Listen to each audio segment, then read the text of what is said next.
दोस्तों मैं प्रिंस कुमार अपने channel study with Prince Delhi university में आपका स्वागत करता हूं। आज के इस वीडियो में हम लोग देखेंगे टीचर नियोजन और एस्टेट से संबंधित न्यूज़ जो पेपर में छपा है उसके बारे में। साथ ही उसका हम लोग फुल प्रूफ विश्लेषण करेंगे, अर्थात जिस आधार पर आप नीचे देख रहे होंगे लगा हुआ है एसटीटी के रिजल्ट के खिलाफ अभ्यर्थियों ने हाई कोर्ट में याचिका दी। जानेंगे कि किस मुद्दे पर याचिका दिया गया है और क्या उसका खंडन बिहार बोर्ड के पास है या बिहार सरकार के पास है। तो आइए सबसे पहले हम लोग चलते हैं पेपर न्यूज़ के कटिंग पर, उसके बाद हम लोग उसका प्रूफ देखते हैं कि क्या उसका खंडन होगा या नहीं। तो आइए सबसे पहले हम लोग देखते हैं पेपर कटिंग को।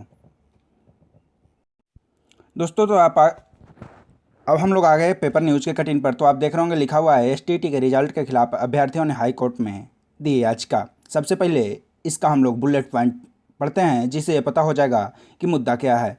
तो इसमें देख रहे होंगे जो बुलेट पॉइंट लिखा हुआ है साइड में, उसमें लिखा हुआ है कहा विज्ञापन में नहीं रहने के बाद भी निगेटिव मार्किंग। तो सबसे पहले दोस्तों निगेटिव मार्किंग एसटीटी में नहीं किया गया है बल्कि नॉर्मलाइज किया गया है, जिसके वजह से कुछ लोगों का निगेटिव में मार्क्स गया है।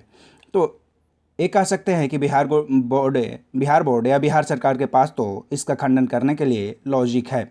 अब दूसरा जो इनका तर्क है वो है नॉर्मलाइजेशन के बाद नॉर्मलाइजेशन की बात भी बीच में परीक्षा में जोड़ी गई। तो आइए इसका भी हम लोग देखेंगे कि बिहार बोर्ड जो नॉर्मलाइजेशन से संबंधित प्रेस विज्ञप्ति थी वो किस डेट में जारी किया गया था और कब जारी किया था। तो सबसे पहले इस पेपर न्यूज़ को हम लोग पूर्ण रूप से देखते हैं। तो इसमें लिखा हुआ है एसटीटी माध्यमिक परीक्षा के रिजल्ट के खिलाफ 22 अभ्यर्थियों ने पटना हाई कोर्ट में केस किया है।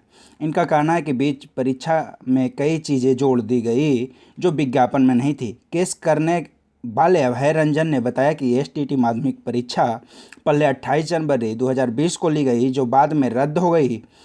इसके बाद फिर इसी वर्ष सितंबर में परीक्षा ऑनलाइन ली गई। कोरोना के कारण परीक्षा ऑनलाइन हुई। उन्होंने कहा कि परीक्षा का रिजल्ट 12 मार्च 2021 को जारी किया गया है, लेकिन रिजल्ट में कई गड़बड़ियां हैं जिसके खिलाफ हम लोग हाई कोर्ट गए हैं।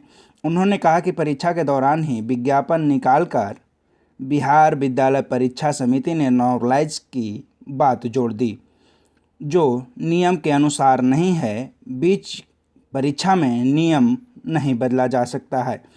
इसके अलावा परीक्षा में निगेटिव मार्किंग की बात नहीं की गई थी, लेकिन निगेटिव मार्किंग का इस्तेमाल किया गया। एसटीटी का रिजल्ट कोटिवार जारी नहीं किया गया है। जो आंसर की हमें दी गई उसके साथ कोई रिस्पॉन्स शीट नहीं दी गई। हम लोगों ने जब सूचना के अधिकार के तहत परीक्षा का रिकॉर्ड बिहार बोर्ड से मांगा तो बताया गया कि परीक्षा का रिकॉर्ड अभी नहीं है। इसका जवाब हम लोग को 9 अप्रैल को दिया गया।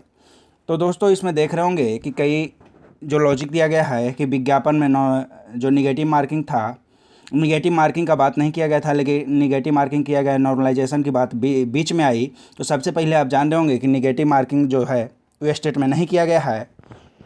जो निगेटिव मार्किंग गया है उसका वजह है नॉर्मलाइजेशन। दूसरी बात, नॉर्मलाइजेशन की प्रक्रिया बीच में आई। तो दोस्तों नॉर्मलाइजेशन की प्रक्रिया यदि आया है तो उसके लिए हम लोग चलते हैं प्रेस विज्ञप्ति देखते हैं उसमें क्या लिखा हुआ है। तो देखिए प्रेस विज्ञप्ति आया है, उसे आप पढ़ सकते हैं ये कब का है और बिहार बोर्ड ऑफिशियल जो है उसका ट्विटर से लिया गया है ए। तो आप जान रहे होंगे कि नॉर्मलाइजेशन की प्रक्रिया जब ऑनलाइन परीक्षा हुई और कई शिफ्टों में हुई तब नॉर्मलाइजेशन की प्रक्रिया अपनाई जाती है। अर्थात हम कह लें कि नॉर्मलाइजेशन की प्रक्रिया तब अपनाई जाती है जब परीक्षा कई चरणों में कई शिफ्टों में हो। जो ऑफलाइन परीक्षा ली गई थी उसमें एक ही दिन सारा सेंटर पर लिया गया था, अर्थात बीच में यदि लाया भी गया है तो ये खंडन बिहार बोर्ड द्वारा किया जा सकता है कि हमने ऑनलाइन परीक्षा लिया जिसके वजह से उतना कंप्यूटर या जो भी हो कई शिफ्टों में हमें लेना पड़ा और जिसके वजह से हमें नॉर्मलाइजेशन की पद्धति बीच में अपनाना पड़ा। तो ये कोई गलत हमारे अनुसार नहीं होगा और इसका खंडन जरूर होगा। अब हम लोग चलते हैं प्राथमिक शिक्षक नियोजन से संबंधित जो आज के पेपर में आया है उसके बारे में। तो आप देख रहे होंगे प्राथमिक शिक्षक नियोजन दूसरी बेंच में जा सकती है सरकार। तो दोस्तों इस पेपर न्यूज़ को आप स्क्रीनशॉट लेकर यदि चाहें तो विस्तार से पढ़ सकते हैं। कुछ पॉइंट इसका हम आपको पढ़कर सुनाते हैं। इसमें देखिए लिखा हुआ है सुनवाई अभी उच्च न्यायालय के मुख्य न्यायाधीश के बेंच में है। अब हम लोग इसका विस्तार से प्राथमिक नियोजन की प्रक्रिया पूरी करने के लिए राज्य सरकार उच्च न्यायालय की दूसरी बेंच में सुनवाई के लिए आग्रह कर सकती है। यह सुनवाई अभी उच्च न्यायालय के मुख्य न्यायाधीश के बेंच में है।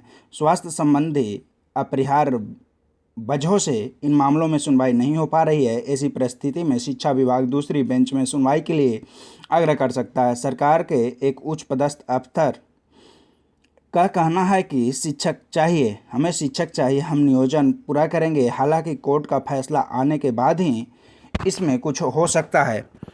फिलहाल बिहार में वर्ष 2019 के अगस्त महीने से शुरू हुई छठे चरण की नियोजन की प्रक्रिया पर लगा ग्रहण खत्म होता नजर नहीं आ रहा है। 1 लाख से अधिक अभ्यर्थी नौकरी के आस लगाए बैठे हैं। यही नहीं, शिक्षकों की बहाली को लेकर शिक्षा विभाग के तमाम दावे एक के बाद एक फेल होने से अभ्यर्थी बेचैन है। साथ ही साथ आप देख रहे होंगे स्टे की वजह से लटका हुआ है मामला, तो आप इसका डिटेल से आप पढ़ लीजिएगा। तो दोस्तों, इसमें लिखा हुआ है स्वास्थ्य संबंधी अपरिहार्य कारण से आप जान रहे होंगे कि पटना हाई कोर्ट का जो चीफ जस्टिस है उन्हें कोरोना हो गया। कोरोना के बाद ठीक होने के बाद यह संभावना व्यक्त किया जा रहा है कि इस माह नहीं अगले महीना से पॉसिबिलिटी है कि वो हाई कोर्ट में बैठे और इस प्राथमिक नियोजन से संबंधित जो ब्लाइंड केस है उसे वो सुने। साथ ही साथ एक बार हम फिर आपको स्क्रॉल कर दिखा रहे हैं। यदि आप पेपर न्यूज़ को कटिंग को स्क्रीनशॉट लेकर पढ़ना चाहते हैं तो पढ़ लीजिएगा।